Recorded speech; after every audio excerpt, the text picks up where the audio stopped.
जय हिंद भाई। आज हम हिस्ट्री का प्राचीन काल का डिस्कशन हम और मेरे भाई दोनों मिलके करेंगे। और प्राचीन काल का डिस्कशन सिंधु सभ्यता और वैदिक सभ्यता का जितना भी ऑब्जेक्टिव बनता है उन सारे ऑब्जेक्टिव पे हम और भाई मिलके डिस्कशन करेंगे। और आप भी इस डिस्कशन का हिस्सा बनिए।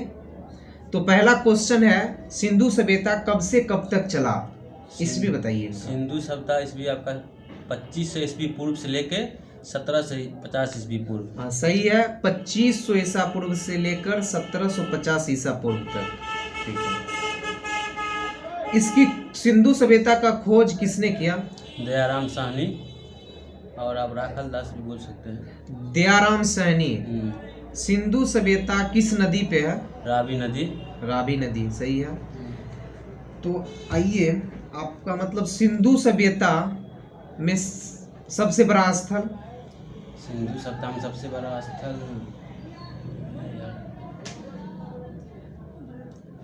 मोहनजोदड़ो। मोहनजोदड़ो। मोहनजोदड़ो की खोज किसने की? मोहनजोदड़ो की खोज राखल दास बनर्जी। राखल दास बनर्जी। कब? 1922 ईस्वी। 1922 ईस्वी। मोहनजोदड़ो किस नदी पे है? रावी नदी। सिंधु नदी। सिंधु नदी, हाँ। ये विशाल स्नानागार कहाँ से मिला है? मोहनजोदड़ो। मोहनजोदड़ो। विशाल स्नानागार आपका मोहनजोदड़ो सही है। नर्तकियों की कांस्य मूर्ति कहाँ से मिला है? नर्तकियों की कांस्य मूर्ति ये आपका शायद मोहनजोदड़ो से ही मिला है। मोहनजोदड़ो से, सही है आपका, मोहनजोदड़ो। ये आभूषण यानी मनके का प्रमाण कहाँ से मिला है? लोथल एवं चनुदरो। मनके का प्रमाण कहाँ से मिला है? तो लोथल एवं चनुदरो से। चनुदरो है क्या? हाँ, चनुदरो। आइए, सिंधु सभ्यता नगरों एवं घरों का विनाश का कारण क्या था? ग्रिड पद्धति। ग्रिड पद्धति, चलिए ठीक है। सिंधु सभ्यता का बंदरगाह, सिंधु सभ्यता का प्रमुख बंदरगाह कौन था? लोथल। लोथल वर्तमान में कहाँ है? पंजाब नहीं, पंजाब नहीं, वर्तमान में लोथल गुजरात में है। हाँ, गुजरात में है। लोथल कहाँ है वर्तमान में? गुजरात में। बहुत ही इंपॉर्टेंट क्वेश्चन है, लोथल कहाँ है? तो गुजरात में है। ठीक है। तो आइए, सिंधु सभ्यता में इनका फसल क्या था? प्रमुख फसल? गेहूं और जौ। गेहूं और जौ। ये सिंधु सभ्यता में किसे उर्वरता के देवी मानकर पूजा अर्चना करती थी? मिट्टी भी बोल सकते हैं अपना, धरती सही आपका। सिंधु सभ्यता में विशेष पूजनीय कौन था? पशुपति। विशेष पूजनीय इंद्र नहीं, कुबड़ वाला सांड। अच्छा, कुबड़ वाला सांड।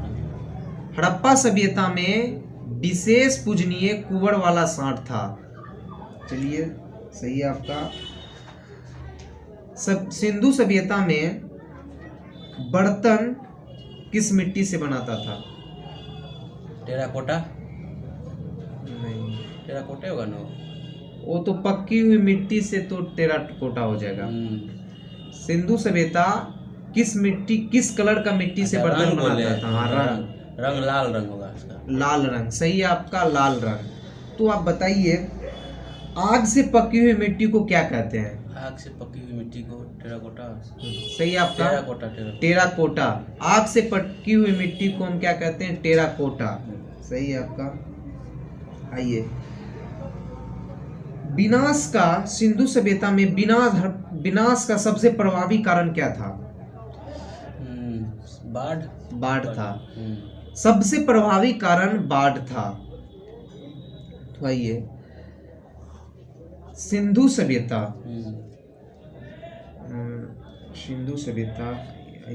राखीगढ़ किस नदी पे है? राखीगढ़ अभी पे क्या? झेलम। राखीगढ़ घग्गर नदी पे है। इसकी खोज किसने की? राखलदास। नहीं, सूरजभान। सूरजभान। राखीगढ़ की खोज सूरजभान ने की, और ये भी वर्तमान में राखीगढ़ हरियाणा के हिसार जिला में स्थित है, हरियाणा के हिसार जिला में। तो सिंधु सभ्यता से जितना भी ऑब्जेक्टिव था, जितना भी इम्पोर्टेंट ऑब्जेक्टिव था, हम लोग डिस्कशन कर लिए हैं। और अब हम वैदिक सभ्यता में आएंगे, और वैदिक सभ्यता में आएंगे तो पहला क्वेश्चन भाई से ये रहा, और आप सबसे भी पहला क्वेश्चन कि वैदिक सभ्यता को 2 भागों में बांटा गया, और दोनों भागों का नाम और उनका ईस्वी आप बताइए। पहला सप्ताह तो ऋग्वैदिक सप्ताह था, ऋग्वैदिक काल, जिसका ईस्वी आपको हो गया 1500 से 1000 ईस्वी पूर्व। और एक उत्तर वैदिक काल हो गया, जिसका 1000 ईस्वी पूर्व से लेकर 600 ईस्वी पूर्व तक। सही है, 600 ईस्वी पूर्व तक। दूसरा क्वेश्चन ये है, आर्यों का मूल निवास कहाँ था? आर्य मध्य एशिया के निवासी थे। मध्य एशिया का निवासी थे। किसने कहा कि आर्य मध्य एशिया के निवासी थे? मैक्स मूलर ने। किसने कहा भाई? मैक्स मूलर ने कहा था। तो आर्य जब भारत आए तो सबसे पहले कहाँ बसे थे? पंजाब। पंजाब में। सही है, आर्य जब भारत आए तो सबसे पहले पंजाब में बसे थे।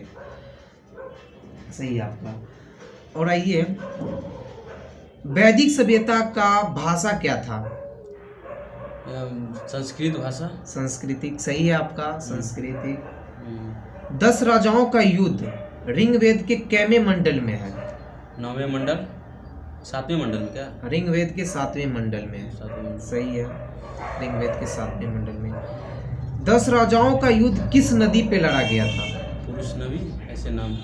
पुरुषनी या रावी नदी पे। हाँ, रावी। और 10 राजाओं का युद्ध किसने जीता? तो सुदास ने जीता। किसने जीता? सुदास ने जीता था। और इन युद्ध का कारण क्या था? गायों के लिए लड़ रहा था, ये सब गायों के लिए लड़ रहा था। तो आइए, ऋग्वेद के 10वें मंडल में किस चीज का वर्णन है? ऋग्वेद के 10वें मंडल में आपका ब्राह्मण। ऋग्वेद के 10वें मंडल में पुरुष सूक्ति का वर्णन है। सही है, पुरुष सूक्ति का वर्णन है। उपनिषद की संख्या कितना है? 108। 108। महापुराण की संख्या? 18। वेदांत के? 6। सही है आपका।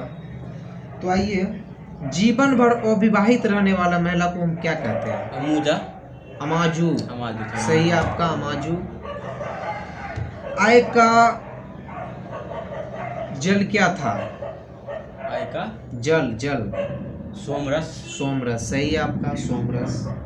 आय का मुख्य व्यवसाय क्या था? कृषि पशुपालन। सही है आपका, कृषि पशुपालन। तो आइए, आय का प्रिय पशु क्या था? घोड़ा। प्रिय देवता? इंद्र। सही है आपका। आय द्वारा खोजी गई प्रिय धातु? लोहा, जिसे हम सियाम अयस्क भी कहते हैं। बहुत इंपॉर्टेंट क्वेश्चन है, सियाम अयस्क किसे कहते हैं? तो लोहा को हम सियाम अयस्क भी कहते हैं, जो आर्यों द्वारा खोजा गया प्रिय धातु है, सियाम अयस्क। और ऋग्वेद में उल्लेखित नदी, सर्वाधिक ऋग्वेद में उल्लेखित नदी यानी पवित्र नदी कौन है? सरस्वती है।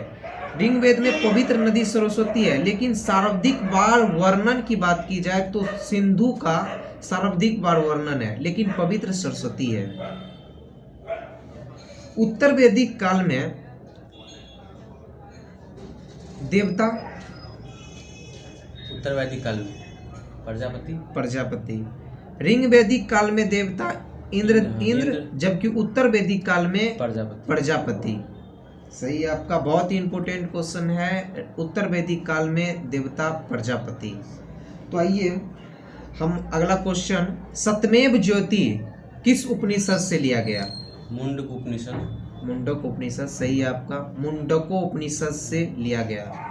तो आइए, गायत्री मंत्र के लेखक कौन थे? विश्वामित्र। सही है। इसमें किस देवताओं का वर्णन था? गायत्री मंत्र विश्वामित्र, इसमें विष्णु। सावित्री। सही है। आइए, अगला क्वेश्चन, महाभारत का पुराना नाम?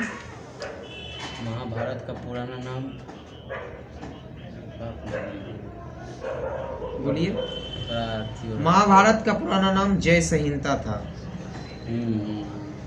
उसके पीछे न्याय का प्रवर्तक, जैमिनी, न्याय का न्याय का गौतम, न्याय का